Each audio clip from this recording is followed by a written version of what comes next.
Thank you for staying with us. The Food and Agriculture Organization, FAO, says no fewer than 26.5 million Nigerians are at risk of hunger in 2024, particularly in Borno, Sokoto, Zamfara, and the FCT. And the agency is also speculating that this high-risk Nigerians or this, statistics will occur between June and August of this year. The country representative of the UN agency, Dominique Kouacou, disclosed this during the presentation of the Cadre Harmonise Food Security and Early Warning Signals, early warning analysis for October to the November period in Abuja. Now, Nigeria has faced numerous challenges in food systems. Some of them are natural resource-based conflicts, high cost of food, and agricultural inputs due to high inflation and severe dry spells in some states immediately after the onset of rains. But this has been a recurring situation, and the question remains how this increase can be nipped to avoid more people facing food crisis. And we bring in now food security expert, African farmer Mogaji. It's good to see you again. Good morning. Welcome to the program. Thank you for having me. This is a recurring, situation, as have been noted, and we're still in the new year. But of course, there's so many projections, so to speak, on the issue of food security. What are your thoughts on how we can, break this jinx, basically, and dispel this, this negative projections? Well, primarily, we need to reduce the focus on the negative and amplify the opportunity. Most administration, including this now, we're trying to fix the problem instead of amplifying the opportunities. Every challenge has opportunities. There's this quote from the book Think and Grow Rich. Out of every adversity comes a greater or equal opportunity, provided we can find it. So when we see most of this data, should we be looking at fixing it, or should we be looking at the opportunities in it? If 26 million plus would be having food security challenges, it means there is a lot of billions of naira or trillions of naira locked in that opportunity. Can we push those opportunities? What are the staples in that opportunity to feed those people? So I think the administration currently needs to get some people together to amplify opportunities, to be able to say, oh, this is the deficit we have, this is the opportunity. So I'm a corn person. I've been doing corn for years. If we pick corn, for instance, and we say, okay, last year, cornstarch, Nigerians imported about 27 billion.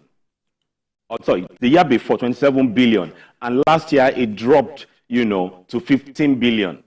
Now, the challenge is people are not buying probably because of the economic challenges. So already there's a gap there. But the fact that we import 27 billion worth of cornstarch from the normal corn we produce here is what we should be hearing about. So they need to put loudspeakers, do, concentrated marketing to push opportunities while we still talk about the challenges. But before we explore the opportunities, I know Theophilus, would want to jump in. I'm sorry, but cornstarch, why do we have to import that? Explain that to us. Why do we have to import cornstarch when we have this in at least? So we grow corn, but we don't have enough. Really? Yes. Our yield is one of the lowest in Africa. The average farmer plants corn and will get between 1 ton to 1.5, while the more affluent farmer or more enlightened farmer will get about 3 tons. But 6 tons is ideal. The seeds are available. It's the input that is not available. So most empowerment, you see them giving them 2 bags of fertilizer, 3 bags of fertilizer. That cannot be okay for the crop.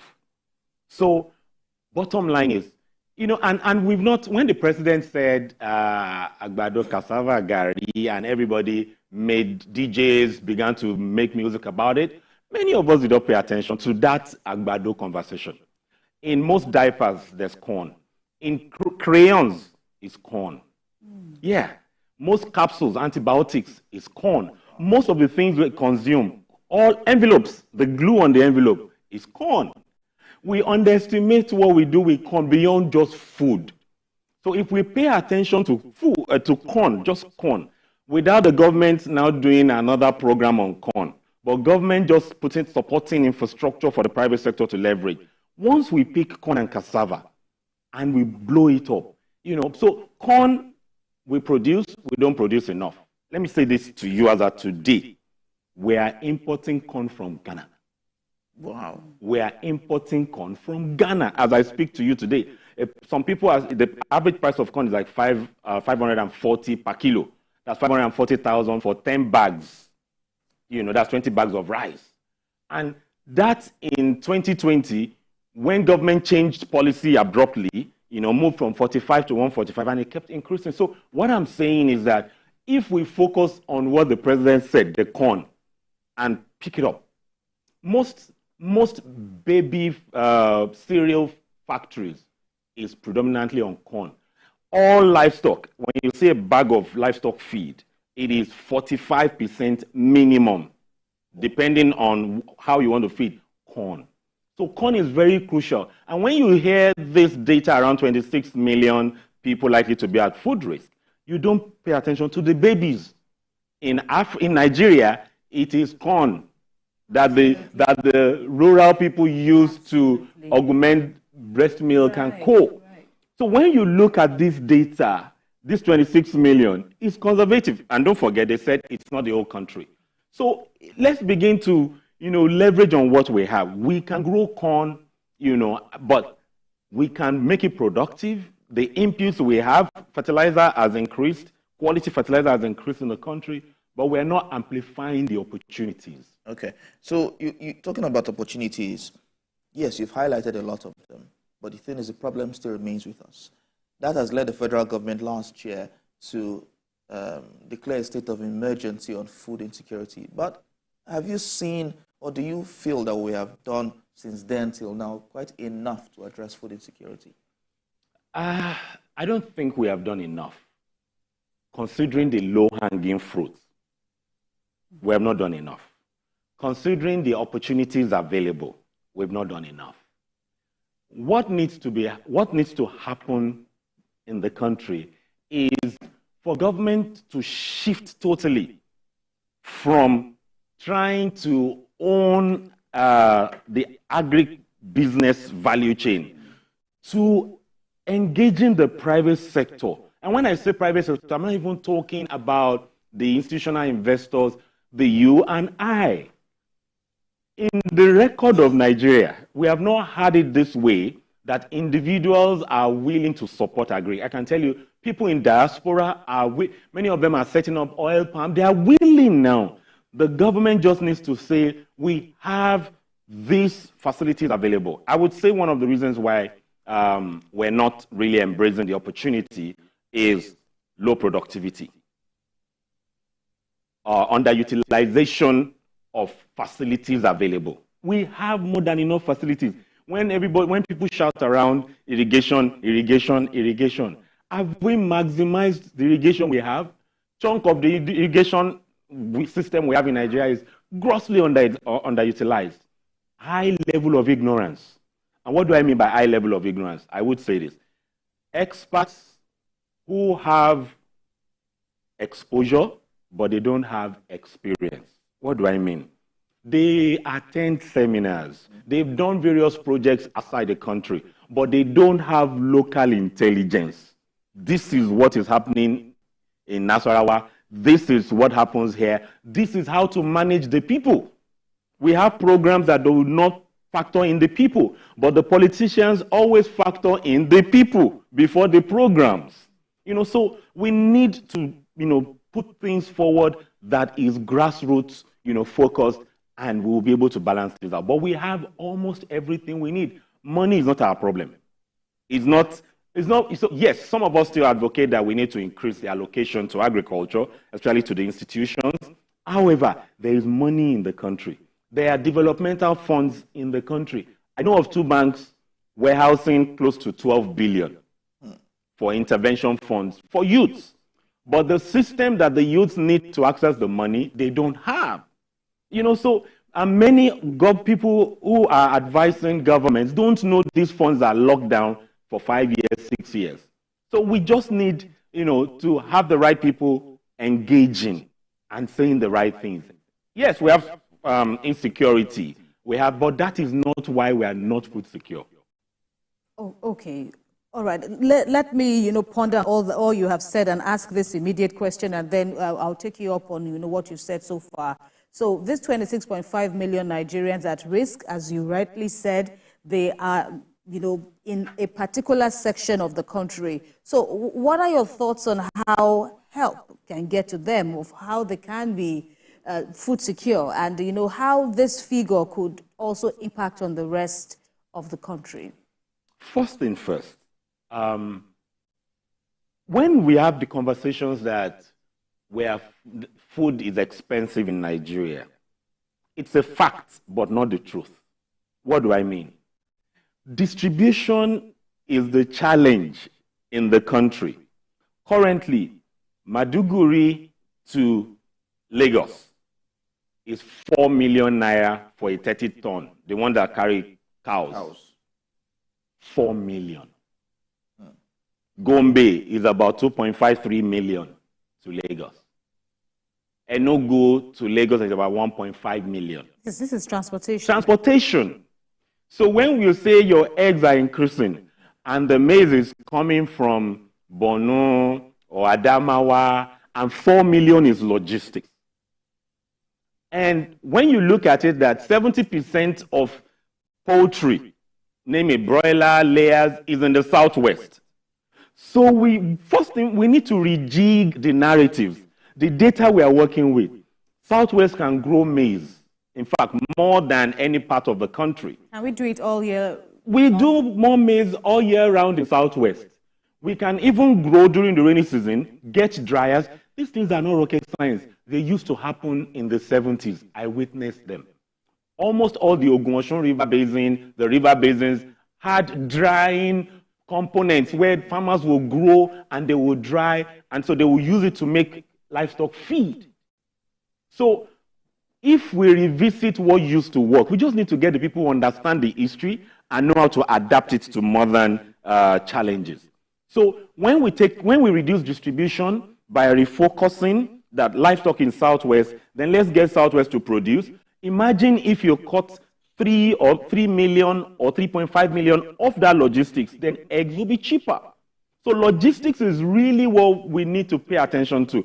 Distributing these foods is the challenge, not necessarily production, because about 40% of everything we still produce in this country as of today still goes to waste, especially fresh food. Okay, but purchasing power is an issue in addition to the logistics challenges, because first of all, how do you even get around the logistics challenges if you talk about, you know, opportunities, harnessing opportunities, and then affordability is the issue. It's not like we don't have them, even though you say we may not have enough, but yes, you know, affordability is, you know, one of like the basic concerns. You see, part of affordability comes with planning. Okay. And planning appropriately. We're not planning for West Africa. I've said it on this platform many times. We don't plan for West Africa when we are doing our projections. When you see the Ministry of Agriculture talking about we will need X tons, they don't put in the factor that they are coming from Mali, from Gambia, from Togo, from the West African countries. They all come and mop up our grains and store in their countries. And now they are selling back to us. That is what is currently happening now. I stand to be corrected. Call the feed millers. So that was why you earlier said food insecurity. Insecurity is not the reason. It's not the primary reason. It has contributed to it, but not the primary reason. The people, and you know, this data is not captured. They come in trailers, in Gombe, in Kano, every day during the season. They come, they move these things out. And that's why they sell in dollars. So if government wants to make more money, not to ban, Let's plan for them. We have the lands, we have the variety that can give us high yields. Let's plan for them. If we plan for them, when they come and buy, it will be forex earning for the country. And then we would have produced enough for them and enough for us. But when we don't produce for them and they come and buy at high prices and store, and when we are coming back to bring it, we are buying expensive. Many of the confectionaries and breweries import corn into this country because of consistency. So if we want to have national conversations around food security, we need to call the manufacturers, the conglomerates, the breweries, and co to say, what's your need? Can you build silos? Will you fund this project if we provide security apparatus for you? And they will fund it, but we're not talking to them. They have a need. When you heard that one of the companies declared 120 billion loss, one of the biggest in baby food productions and co, what's going to happen to them? They are likely to be like the GSK, Sanofi and co. So they've been posting the losses, but we're not paying attention. And their primary inputs, millet, maize, sorghum. So when we focus on West Africa, these people go and buy from West Africa. They buy expensive. So when they produce, it must be expensive. So we just need to rejig the data we are working with. Things have changed. We should no longer depend on oil like we do. And we should no longer fully depend on the North for the food the country consumes. We should work on the comparative advantage of each state. Each state can grow maize. Each state in this country can grow everything that grows on the North. And guess what? Climate change that is real, that is actually going to affect us this year. That climate change, we've not paid attention to it. The whole of Europe last year and 2 years ago faced heat. And so they could not move food. Food was expensive. This year we've seen 3 rainfalls. There's a likelihood that we're going to have, very huge flood coming in and drought, along the line. So when we are planning for that, and that is going to be challenging more in the North. So we need other parts of the country. We need government to begin to look at other parts of the country as a measure for our food security. Most of the conversation you see is still North. It is good. We need to have more cottage industries working in the North now than production in the North. Yeah, more questions about the state of security in the country and the state of infrastructure. And many has opined that this has seen to the increase in food prices and sometimes a reduction because perishables stay on the road for quite a long time and get destroyed there, and it can't get to its destination there, and people lose money and all of that. How do we address such situations? Now, you see, perishables, the way we move perishables in the country is not how perishables should be moved. It should be in reefer containers, those big trucks with refrigeration. However, do we have a business moving tomatoes from Kano to Lagos? No. We grow tomatoes anywhere in Southwest. The Northerners need to be processing more now. They have the land. The climate is ideal for commercial. They've invested heavily over the years. There are no cottage medium factories converting this produce. So now the roads are bad. The government is also broke. Let's face reality.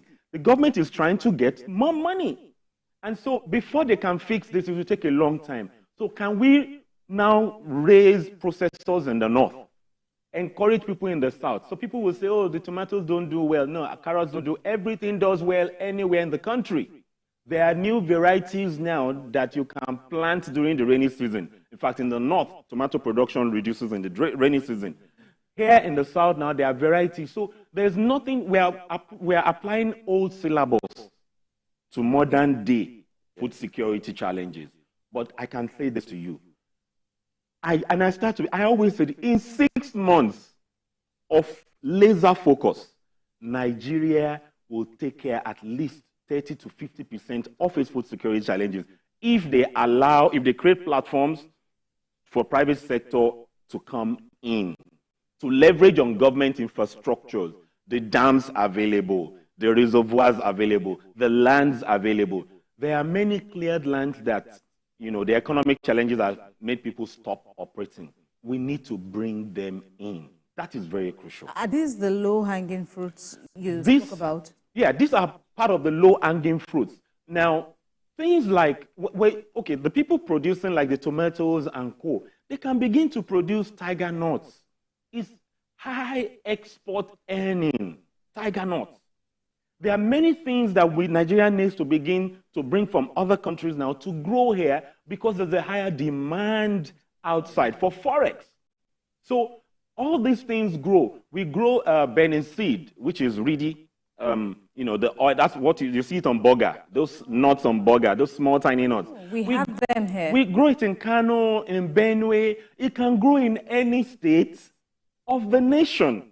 So we need to look at vanilla is in high demand globally. Vanilla. We're not producing. So we need to reduce all this pepper, tomato, tatache that is wasting and focus on other crops that have export value. Because a school of thought, you know, actually differs from your recommendation, saying we need to grow more food crops as against, you know, the cash crops. So the thing is... So I want you to, you know, clarify your position. So there's a place to grow staples, okay? If the roads are even good now, and we plant more tomatoes, what the average, we do the copycat syndrome. Somebody is growing tomatoes, you grow into tomatoes. But like I said earlier, if government opens up the opportunities that is available, you know, more people would say, should I grow tomatoes? Tomatoes is wasting. The good thing about the wheat that the government is doing this year is that it reduces the tomatoes that will go to waste. It reduces the tomato that will go to waste. And is it affecting the price of tomatoes? No, because those about 100,000 hectares of tomatoes will go to waste. If you go to North during onion season, which is tomato season, I went to the Gombe once, they gave me a Hilux load of onions. Nobody was buying, it was rotting away. So instead of encouraging farmers to produce and it goes to waste, can we grow more crops? Why should we not grow groundnuts in the dry season with irrigation? You know, so it's just that we're not challenging the status quo. There's a huge demand. If the farmer is looking for more money, so if we let them know this is available, that is where the commodity boards will still come in later. If it comes in and it does the job that it's supposed to do, supposed to, you know, open up these opportunities. We are not embracing the opportunities we have. West Africa has one crisis in one state or the other. Nigeria has the land. We have the people. We need more productivity. The lands that have been opened, we have not maximized the usage. So the yield generally is low.